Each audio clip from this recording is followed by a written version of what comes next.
Tuhan firman-Mu ajaib, kekal meski gunung menghilang. Tiada huruf yang gagal, tak terpatahkan siasat. Hidup seperti-Mu ya Allah, lebih dari emas. Aku bersaksi kitab-Mu, kitab yang suci. Mendengarkan firman-Mu, hibur hati yang luka. Terangilah langkahku kemanapun ku pergi.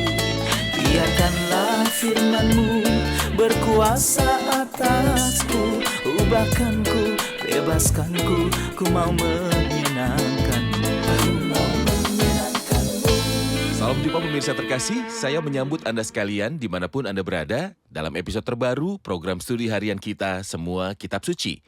Kita mempelajari kitab Yehezkiel, salah satu kitab utama kenabian yang ada di dalam perjanjian lama. Seperti yang saya katakan sebelumnya, mungkin ini pertama kali kita mempelajari kitab Yehezkiel, dan mungkin ini adalah pertama kali sebuah studi tentang kitab Yehezkiel disajikan di dalam satelit Arab, pasal demi pasal hingga 30 episode. Kitab ini adalah kitab nubuatan, kitab yang sangat kaya, kitab Yehezkiel. Jadi jika Anda memiliki pertanyaan dari buku yang hebat ini, kirimkan kepada kami, dengan rahmat Tuhan kami akan mencoba menjawabnya.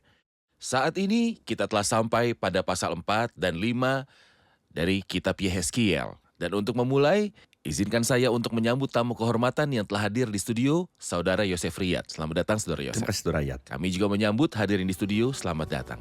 Pemirsa terkasih, kita akan segera memulai studi sesaat lagi, tetaplah bersama kami.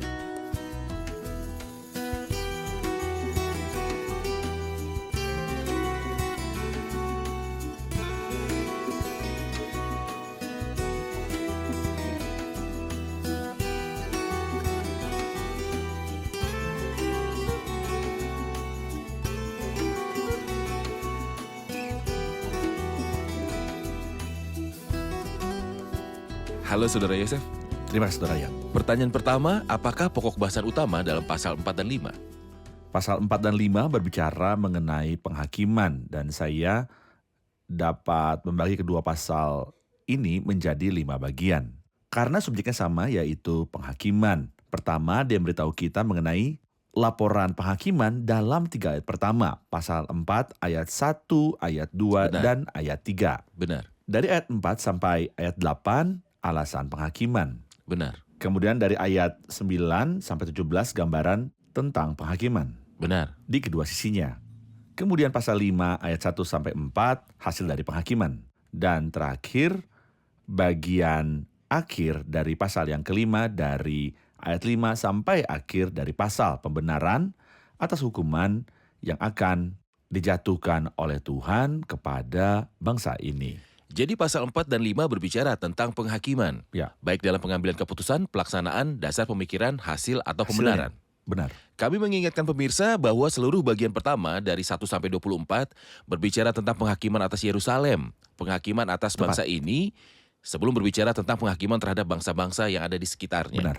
Dia memulai dalam pasal 4 dengan perkataan ini yang akan saya baca dan kembali untuk memberi pertanyaan.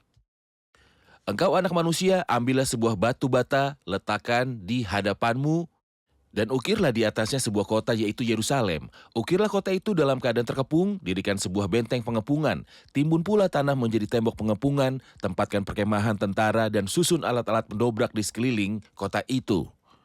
Lalu ambillah sebidang besi, dan dirikanlah itu di antaramu dengan kota itu menjadi dinding besi. Kemudian tujukanlah wajahmu ke arah kota itu, sehingga kota itu dalam keadaan terkepung, dan engkaulah yang mengepung dia. Inilah yang menjadi lambang bagi kaum Israel. Dia memulai perkataan ini dan menutupnya dengan ayat 3, dengan mengatakan bahwa itu adalah tanda bagi kaum Israel, tanda-tanda batu bata, wajan besi. Mohon penjelasan Anda. Ya, di ayat pertama kita memiliki 3 hal yang penting. Itu adalah batu bata, tembok pengepungan, dan tembok besi. Faktanya pertama kali kita membaca tentang batu bata adalah dalam kitab Kejadian pasal yang ke-11. Hal ini dikaitkan dengan Babel. Dan pertama kali kita membaca tentang menara. Hal itu juga terjadi di Kejadian 11. Menara ini dikaitkan dengan Babel, seolah penghakiman akan datang dari Babel. Di sini kita baca tentang batu bata dan menara. Dan kita juga membaca tentang tembok. Lalu ambillah sebidang besi dan didirikanlah di antaramu dengan kota itu menjadi dinding besi. Mereka adalah gambaran dari dosa yang dikatakan Tuhan dalam Yesaya pasal 59. Tetapi yang merupakan Telah pemisah membuat antara pemisah. kamu dan Allahmu ialah segala kejahatanmu. Di sini kita lihat keputusan penghakiman. Allah memutuskan untuk menghakimi Yerusalem setelah ia terus-menerus bertoleransi dengan mereka. Yang seharusnya satu kali dia memberi mereka ratusan kesempatan, namun sayangnya mereka tidak memanfaatkan peluang tersebut. Waktu penghakiman sudah tiba, Babel akan datang dan kota itu akan dikepung. Jadi bagian ini berbicara tentang pengepungan yang akan dilakukan Raja Babel atas kota ini, kota Yerusalem. Ketika kita baca di ayat yang kedua, ia berkata, timbun pula tanah menjadi tembok pengepungan. Ia mengingatkan kita dengan Mika pasal 5 yang permulaannya sudah sejak purbakala. Ia mengingatkan kita dengan Lukas 19 bahwa musuhmu akan mengelilingi engkau dengan kubu. Semua ini adalah gambaran pengepungan, penghinaan berat yang akan dialami bangsa ini. Saya harus mengatakan di sini bahwa setiap orang yang menolak pertobatan dan iman pada Kristus, penghinaan yang lebih buruk sedang menantinya. Benar.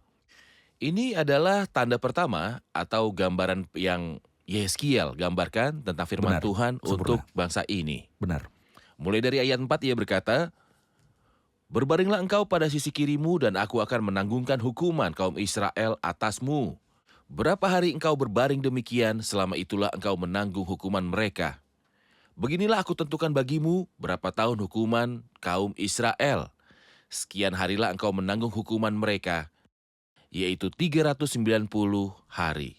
Kalau engkau sudah mengakhiri waktu ini, berbaringlah engkau untuk kedua kalinya, tetapi pada sisi kananmu, dan tanggunglah hukuman kaum Yehuda 40 hari lamanya.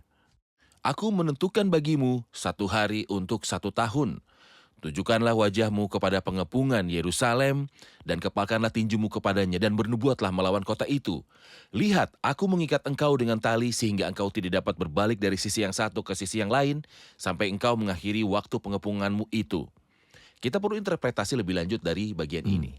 Di sini kita melihat alasan dari keputusan tersebut. Mengapa penghakiman? Dia mengatakan kepadanya, tidurlah menghadap ke kiri lalu tidurlah menghadap ke kanan. Faktanya, Tuhan sangatlah murah hati. Dia berkata, kamu akan tidur 1 hari untuk dosa 1 1 hari. tahun. Padahal 1 dosa saja membuat seseorang tetap berada di neraka untuk selamanya.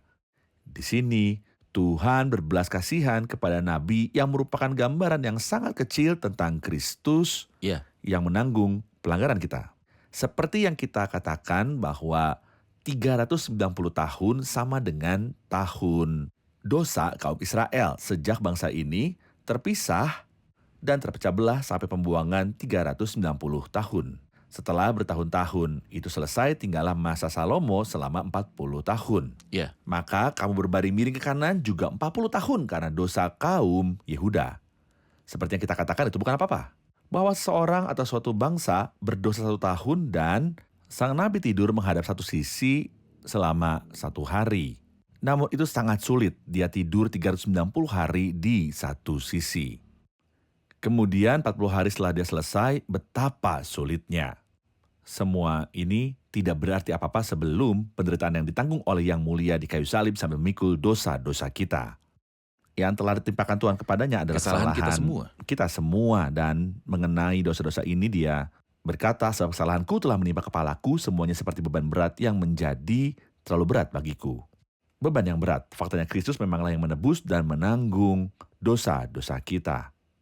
Selain itu, menurut saya, agar Tuhan memudahkan Nabi, dia memasang tali yang tidak akan dia putar dari sisi ke sisi, sehingga dia tidak akan menyanyiakan waktu yang dia habiskan. Tentu saja Tuhan membantu Yehezkiel untuk bertahan, tidur 1 hari untuk setiap tahun dosa. Dan bagaimana dengan orang miskin yang meninggalkan dunia dengan dosa-dosanya tanpa mendapatkan perdamaian dari Kristus? Benar. Dan akan menghabiskan kekalahan yang mengerikan di neraka. Anda menyebutkan bahwa 390 hari ini adalah sebagai kompensasi selama 390 tahun. Sejak terpisahnya kedua kerajaan dan munculnya kerajaan Yehuda dan Israel dan sampai musim gugur, penawanan. Itu adalah penawanan terakhir. Ya. Maka 40 hari melambangkan jangka waktu 40 tahun dari pemerintahan Salomo. Benar. Baik. Saudara Yosef dengan mengacu pada kerajaan Yehuda dan kerajaan Israel di sini, kita tahu itu adalah penawanan kerajaan Israel oleh Asiria dimulai lebih awal. Sebelum pembuangan Yehuda ke Babilonia. Ya. Seolah-olah Tuhan memberi peringatan demi kerajaan Yehuda. Tetapi Benar. mereka tidak diperingatkan sebelumnya. Manfaatnya. Saya Benar. ingin mempelajari penerapan spiritual. Terkadang penghakiman menimpa seseorang atau beberapa orang Kita melihat itu dengan mata kita sendiri. Allah menunggu saya untuk bertobat dan saya tidak merespon. Mohon jelaskan hal ini. Gambaran paling jelas adalah yang kita lihat dalam Lukas pasal 13 ketika mereka datang dan beritahu Kristus tentang orang-orang Galilea yang darahnya telah dicampurkan Pilatus dengan pengorbanan mereka. Mereka adalah orang-orang religius dan mempersembahkan korban. Mengapa Pilatus membunuh mereka? Ya, karena mereka jahat dan mereka mempersembahkan korban. Sayangnya ya. Itulah mengapa Kristus berkata, sangkamu orang Galilea ini lebih besar dosanya daripada dosa semua orang Galilea yang lain, karena mereka mengalami nasib itu. Tidak kataku kepadamu, tapi jikalau kamu tidak bertobat, kamu semua akan binasa atas cara demikian. Tidakkah Anda melihat sendiri dan mendengar tentang mereka? Hal yang sama terjadi kepada Anda, namun Allah sabar terhadap Anda. Tidak kamu mendengar tentang ke-18 orang yang mati ditimpa menara dekat Siloam?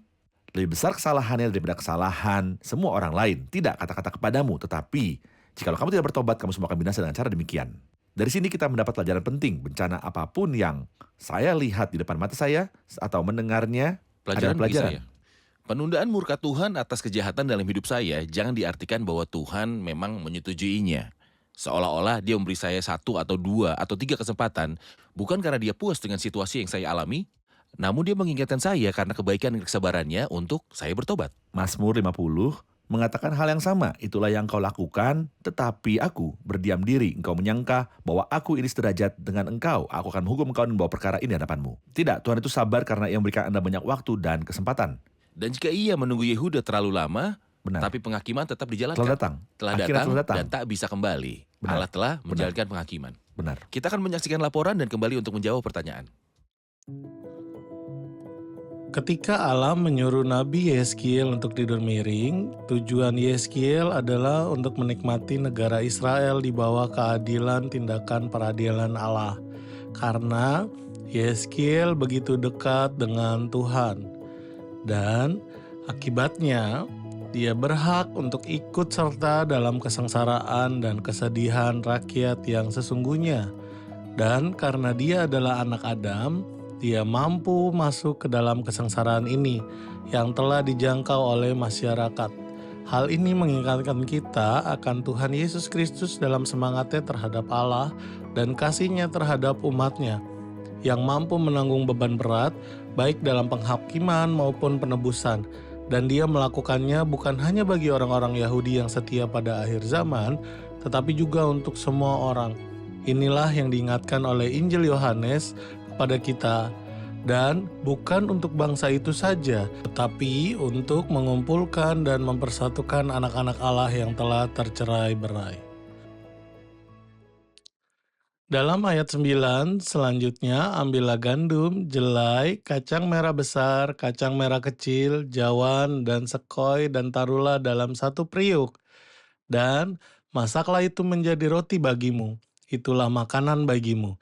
Selama engkau berbaring pada sisimu, yaitu 390 hari, kita tahu bahwa ayat 9-17 adalah gambar penghakiman. Lalu, apakah yang dimaksud dengan benih ini? Ini pertanyaan Saudara Tef, saya akan melanjutkan membaca supaya pertanyaannya komplit. Ayat 13 berkata, selanjutnya Tuhan berfirman, aku akan membuang orang Israel ke tengah-tengah bangsa-bangsa dan demikianlah mereka akan memakan rotinya najis di sana. Maka aku jawab, aduh Tuhan Allah, sesungguhnya aku tak pernah dinajiskan.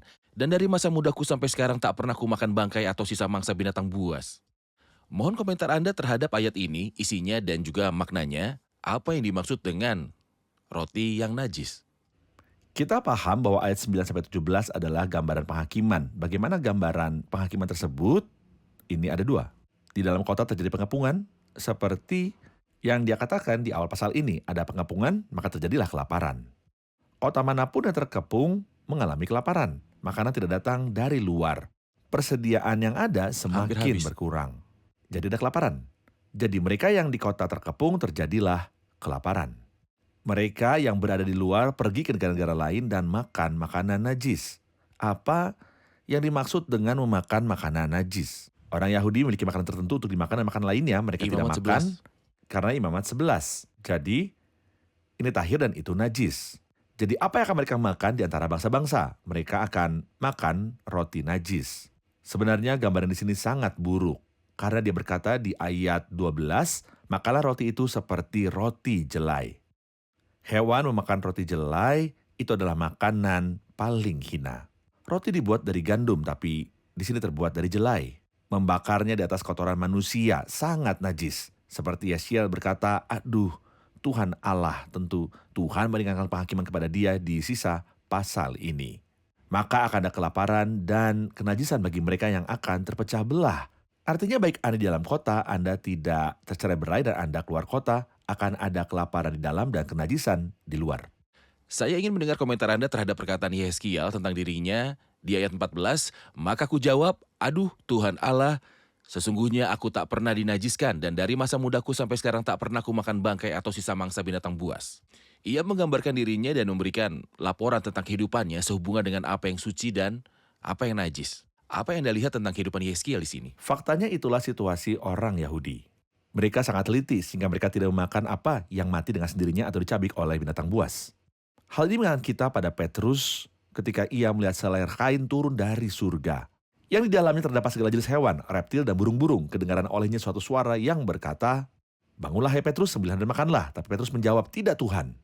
Tidak, sebab aku belum pernah makan sesuatu yang haram dan tidak tahir. Orang Yahudi sangat terikat pada hal ini. Ya Tuhan, aku tidak boleh makan makanan haram. Dan seperti yang telah kita katakan, Tuhan telah mengurangi hukumannya terhadap Nabi Yeskiel di sisa pasal ini karena kasihnya kepada Yeskiel. Dan Tuhan telah mengasihani dia baik dalam membawa dosa atau dalam penghakiman yang digambarkan Yeskiel untuk Israel. Tentu hal ini mengingatkan kita pada Daniel ketika Daniel memutuskan untuk tidak Menajiskan diri dengan makanan raja atau dengan anggur yang diminumnya. Namun dengan perbedaannya adalah bahwa makanan yang ditawarkan kepada Daniel enak sekali. Padahal makanan di sini sungguh janggal. Itu dimasak di atas kotoran manusia sebagai bahan bakar. Ini digunakan sebagai bahan bakar. Sangat buruk. Saya ingin Anda mengomentari pasal 5, apakah pokok bahasannya? Sekali lagi, pokok bahasannya merupakan kelanjutan dari apa yang kami sampaikan dalam ayat pertama dari 1 sampai 4. Hasil penghakiman, Tuhan memerintahkan dia untuk membuat hal yang sangat aneh. Dia menyuruhnya untuk mencukur rambut, kepala dan janggut, lalu timbang dan bagi rambut menjadi 3 bagian. Bagian pertama dari ayat kedua, sepertiga harus kau bakar dengan api. Di tengah kota-kota itu sudah berakhir waktu pengepungannya. Ini adalah gambaran siapapun yang akan tetap tinggal di kota itu dan akan dibakar. Dan itu terjadi ketika Nebukadnezar membakar kota itu saat dikepung dan mereka mati. Itu yang ketiga. Ini merujuk pada orang-orang yang akan dibakar Orang-orang di kota itu. di rambut di sini adalah gambaran orang-orang. Benar. Dan apa yang akan kau lakukan dengan sepertiga rambutmu, Yeskiel? Sepertiga harus kau ambil dan taklah dengan pedang itu di sekelilingnya. Siapa yang mencoba menyelamatkan diri dari pengepungan, pedang sudah menunggunya. Jadi dia akan mati oleh pedang. Benar. Maka sepertiga akan hangus terbakar dalam kota, sepertiga akan mati di luar kota karena pedang. Dari kiasan ini yang adalah gambaran terhadap bangsa. Kemudian dan sepertiga lagi, hamburkanlah ke dalam angin. Mereka akan terpecah-pecah di Akan seluruh terpecah bumi. belah. Maka sepertiga akan hangus dibakar dalam kota. Sepertiga akan dibunuh dengan pedang. Sisa sepertiga akan terpecah belah di antara seluruh dunia. Di antaranya ada sisa yang kembali setelah selesainya hari-hari pembuangan. Bahkan sepertiga akan kabur dan terpecah ke seluruh dunia. Ia mengatakan tentang mereka dan aku akan menghunus pedang dari belakang mereka. Ya. Tuhan juga akan mengejar mereka dengan pedang. Mohon penjelasan Anda. Penghakiman Tuhan sangatlah buruk. Walaupun Allah panjang sabar terhadap orang jahat agar mereka bertobat, maka mereka yang tidak bertobat seperti yang tuliskan dalam Roma pasal 2 menimbun murka atas dirimu sendiri pada hari waktu di mana murka ada dinamakan hari murka, dan siapapun yang tidak mengambil kesempatan dalam kesabaran Allah akan menimbun murka atas dirinya sendiri. Saudara Yosef, seperti yang Anda katakan pada kami, ia mulai berbicara di pasal yang kelima dari pasal 4. Ketika ia berbicara tentang keputusan dari penghakiman dan alasannya, juga tentang penggambaran tentang penghakiman. Dan setelah ia mencapai akhir dari pasal 4, kemudian di pasal 5 dan bagian kedua dari pasal 5 dan ayat 5, ia berbicara tentang pembenaran dari penghakiman. Ya. Kami ingin tahu, melalui bagian-bagian ini hingga akhir pasal ini, apa saja pembenaran penghakiman? Pembenaran penghakiman adalah mengapa Allah memilih Israel. Apakah mereka lebih baik dari yang lain? Tidak pernah. Ia memilih mereka untuk menjadi saksinya di tengah-tengah dunia yang menjadi berhala dunia setelah air bah. Allah telah merancangkan umatnya. Kamu inilah saksiku, saksi bahwa Allah adalah satu. Saksi bahwa berhala bukanlah Allah, menyaksikan kesaksian ini. Tapi apa yang telah terjadi? Israel menjadi lebih buruk daripada bangsa itu. Itulah yang ia katakan di sini. Inilah Yerusalem, di tengah-tengah bangsa-bangsa aku tempatkan dia dan sekelilingnya ada negeri-negeri mereka. Arti dari tengah-tengah adalah posisi moral bangsa itu. Ya. Mereka ada di antara bangsa-bangsa. Ia sudah memberontak terhadap peraturan-peraturanku lebih jahat daripada bangsa-bangsa. Aku menjadikanmu saksi dan kamu lebih jahat daripada bangsa-bangsa lain. Kamu melakukan apa yang bahkan tidak dilakukan oleh bangsa-bangsa lain dalam penyembahan berhalamu. Oleh karena itu, ia memberitahu kita di bagian akhir pasal itu kata-kata yang sama yang diucapkan sebelumnya. Ia akan membagi orang-orang itu menjadi 3 bagian. Sepertiga akan dihanguskan, sepertiga akan musnah karena pedang, sepertiga akan terpecah-pecah di seluruh bangsa karena mereka tidak menghargai penghakiman Allah ataupun aturan Allah. Mereka tidak memiliki bait Allah, para nabi, dan para imam, serta hukum Allah. Semua ini seolah Allah tidak pernah memberikan apapun. Oleh karena itu, maka penghakiman akan datang. Benar. Kita akan menerima pertanyaan dari hadirin. Silakan. Apa kesalahan Yehezkiel? Ia merupakan laki-laki yang benar di tengah diaspora ini, tapi dialah yang menanggung tanda-tanda ini. Di sisi lain, bagaimana Tuhan menyuruh dia untuk memakan makanan kotor dan Tuhan sendiri yang melarang untuk memakan makanan kotor sebelumnya? Benar. Silakan Saudara Yosef. Faktanya saya tidak berbelas kasihan terhadap Yehezkiel. Saya turut prihatin pada Tuhan karena Yehezkiel. Ya. Apa kesalahan Tuhan dari Yehezkiel?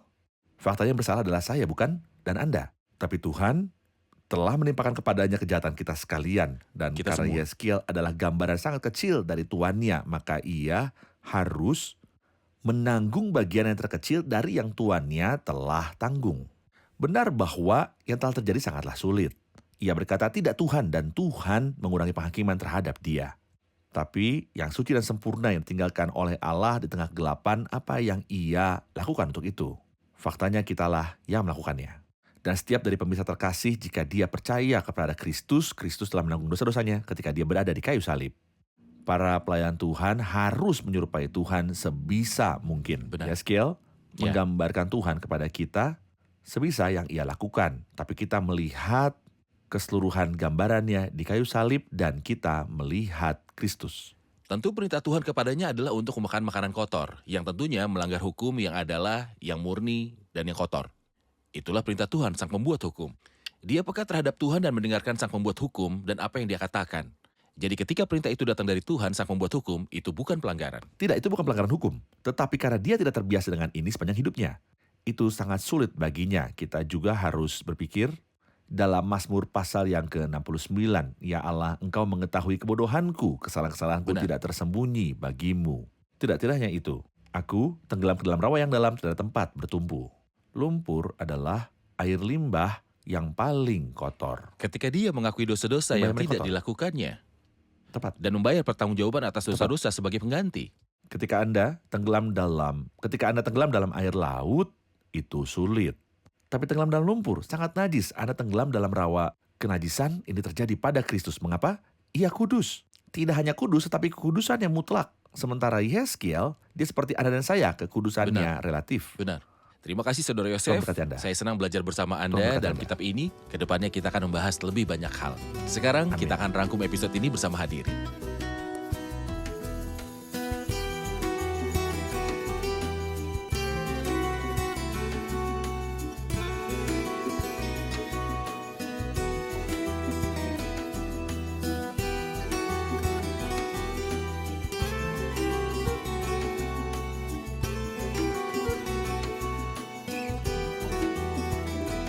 Kita telah belajar di pasal 4 dan 5 ada keputusan penghakiman atas bangsa ini, atas bangsa Yehuda, dan ada alasan penghakiman dan penggambaran penghakiman. Kemudian pembenaran atas penghakiman. Dia berbicara tentang sebuah tanda yang disebut batu bata, tembok, dan tembok besi. Apakah yang dimaksud dengan semuanya ini? Ada yang bisa menjelaskan? Pertama kali kita mendengar tentang batu bata dan menara adalah di Kejadian 11 dan dalam kaitannya dengan menara Babel. Jadi mereka memberitahu kita bahwa penghakiman akan datang dari Babel. Dan tembok itu kita melihat pengupungan Yerusalem ketika Nebukadnezar mengupung Yerusalem. Kita juga melihat di tembok itu dosa-dosa orang-orang. Dosa-dosa orang-orang lah yang memisahkan mereka dari Tuhan. Kejahatan mereka telah membuat pemisahan mereka dengan Tuhan. Saudara Sempurna. Yosef? Luar Baik. biasa. Dari ayat 4-8 yang berbicara tentang alasan penghakiman, ada tanda untuk Nabi lakukan. Ia harus tidur menghadap kiri selama 390 hari dan menghadap kanan selama 40 hari. Apa maksud dari perintah ini? 390 tahun berbicara tentang pemisahan dari 2 kerajaan hingga pengasingan. Lalu 40 tahun berbicara tentang periode kekuasaan Salomo. Dan ini hari untuk setiap tahun di mana bangsa ini berdosa. Lalu sang nabi tidur 1 hari pada sisinya selama 1 tahun. Bagaimana Saudara Yosef? Sempurna. Baik, terima kasih. Terima kasih Saudara Yosef, Tuhan Terima kasih. memberkati.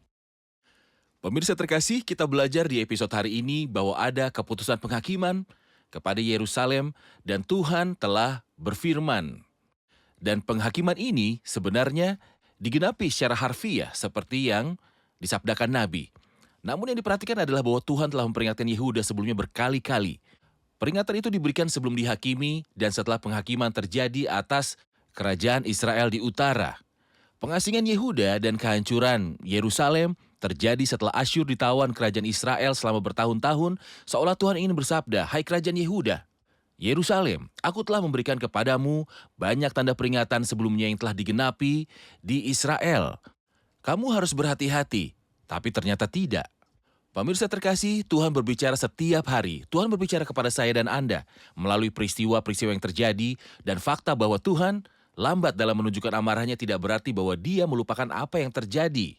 Tapi Tuhan memberi Anda 1, 2, atau 3 kesempatan. Sahabat, kembalilah, bertobatlah dan terimalah Kristus sebagai juru selamat pribadi Anda sebelum hidup Anda berakhir dan Anda menuju siksaan yang abadi. Sampai jumpa di episode selanjutnya, kiranya Tuhan besertamu.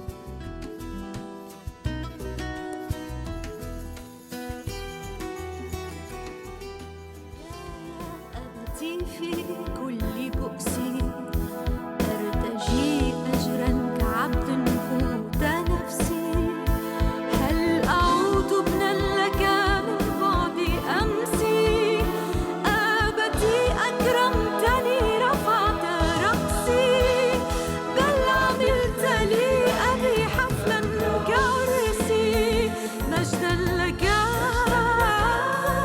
أبتي إله كل نعمتي مجدا لك أبتي إله كل نعمتي مجدا لك أبتي مجدا لك أبتي مجدا لك قد فهمت الدرس درسا للزمان في ابتعادي عنك جوعي بل هواني في وجودي معك عزي وطماني شابع روحي وستري وأماني لا أعود أبعد هنا مكاني مجدا لك أبتي إله كل نعمتي مجدا لك أبتي إله كل نعمتي مجدا لك أبتي مجدا لك أبتي مجدا لك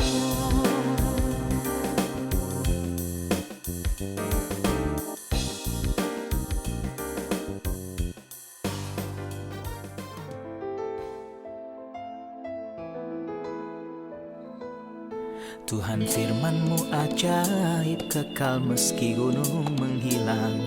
Tiada huruf yang gagal, tak terpatahkan siasat. Hidup seperti-Mu ya Allah, lebih dari emas. Aku bersaksi kitab-Mu, kitab yang suci.